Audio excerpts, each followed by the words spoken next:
All right, so when we did the squat, we talked about picking the position that's most favorable to the client. Now, if you have seen any of my older videos, I probably would have said the same thing about the deadlift.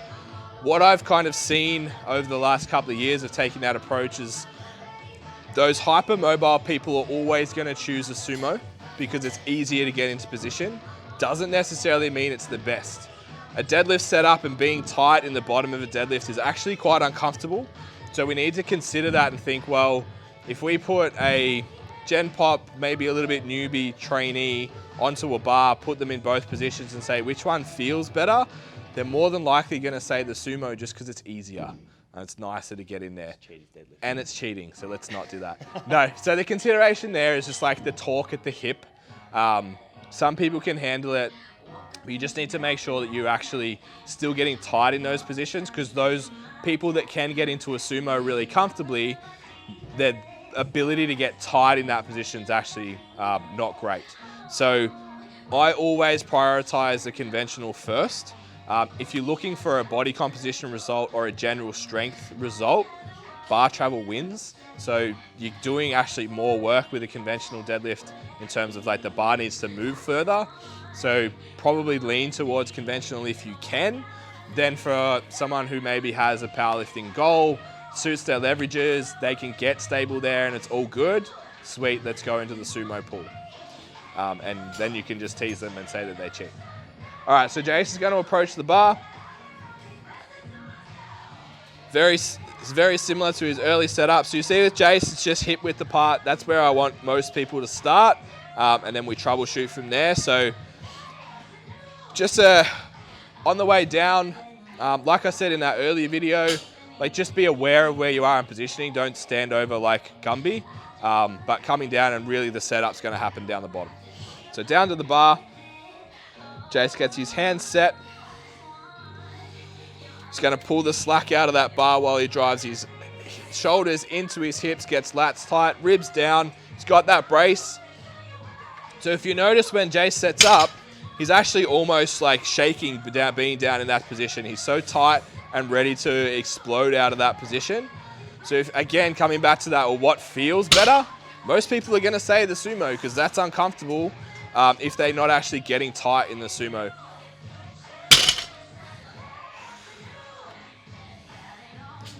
Nice. So the most common thing we'll see, just pause for a sec, Jace, is like PTs and clients and stuff will start talking about, back rounding and all that type of stuff. You've got to be contextual with this stuff. So Jason's a pretty experienced lifter, so a little bit of kyphosis in his deadlift I'm not too concerned about. Really what we're focusing on is, does the spinal flexion increase throughout the lift? So you'll see a lot of guys who are very strong and at very high levels who actually set up in this really rounded position, but they come through and they don't actually go into any extra flexion once they hit the bar. Extra flexion is where you're going to get the damage, so avoid that. Starting off with someone new, we want to teach this bracing and these good positions, and we don't want to necessarily encourage this kyphosis and stuff yet. Remember, we're trying to train stability, we're trying to train general strength. It's still GPP at this point. You're not throwing them on a platform within the first 6 weeks. Just be smart about it, make good decisions. So to start with, we should have nice, really straight line, shoulder down to hip, hip hinge drive through. Then later on, we want to start to kind of play with the shoulder position. How like low down can you get to still keep those lats active to maximize leverages? So if I get, as an example, so if Jason and I stand side by side, I'm about 1 centimeter taller than Jace.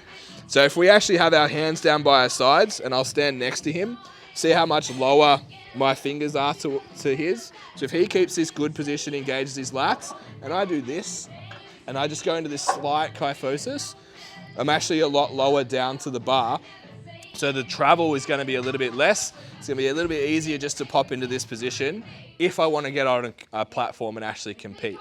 So there's a sliding scale as you progress up through the movement.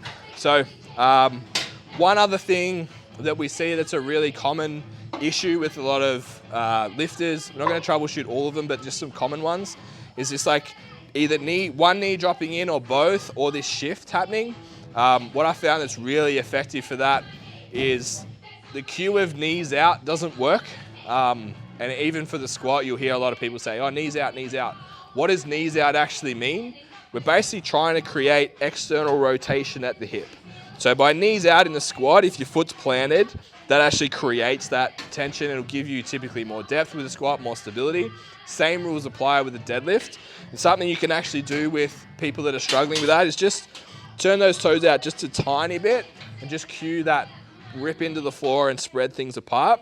And that'll allow them to get a little bit tighter and just engage through here and get that drive. Also an important cue when we go into the sumo is just that like ripping out through the feet and external rotation at the hip. So we'll do 5 more conventional and then we'll have a look at the sumo. So we're tight, engage the lats, thinking about heels down, chest up. Jason's pretty solid through the hips. So I'm not adding cues for the sake of adding them. I don't need to cue Jason like externally rotate at the moment because there's nothing wrong that makes me need to do that. See the bar's coming down nice and quick. So we're lowering that risk. Yes, he's rounding his back, but there's no load, so it's fine. Very nice, fast. How you move lightweight should be the same as how you move heavyweight. So always having speed. Speed creates tension. Tension creates stability. Stability creates strength and reduces risk of injury. So as light as the bar is, fast through. You'll see a lot of people do this like, oh, let's throw the bar off our hips thing. Don't do that. Learn the positions, get tight, brace. What Jason just mentioned there is like a lot of people will teach the deadlift for a retraction depression. There's 2 main things that are wrong with that. First one, just stand up for me, Jason, before you get on the bar. So if I have Jason retract and depress, exactly what we didn't want to happen earlier that we were talking about. Go into anterior pelvic tilt, create lumbar extension, increase the size of the pocket that we're going to drive that breath into. We're not actually increasing at all anything in the lat. We're engaging the rhomboids a little bit more. But we want to actually use the rhomboids as a stabilizer and the traps as a stabilizer for the shoulder blade during the deadlift, not as an active contraction. So instead, we're thinking about driving these down as far as we can. And you'll see this is rock hard in here from all those rows that Jason does. So we're nice and strong. That's going to stabilize the shoulder, allow us to keep a nice straight spine, create a good brace, and get us in a good position to pull off the floor. Yeah, so the last thing is that cue at the bottom doesn't make sense either.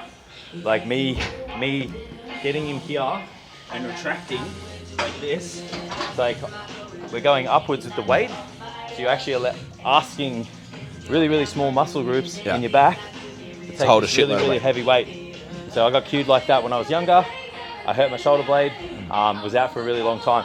It was just because someone didn't teach me the proper way to do the lift. Yeah. So if anything, like retraction kind of always falls out of the movement altogether. Like just think about depression and scapular position. Don't even say that word, like shoulder blades back. It has no place here. Yeah. There's enough of it from cueing that heels down, chest up off the floor. Like that's going to create enough of that engagement through the scap anyway. Yeah, every other cue will put the shoulder in the position without you actually saying shoulders back. Yeah. Because people will overdo everything. Yeah. It's like, you want someone to put their chest up a little bit, they'll go like this. Yeah.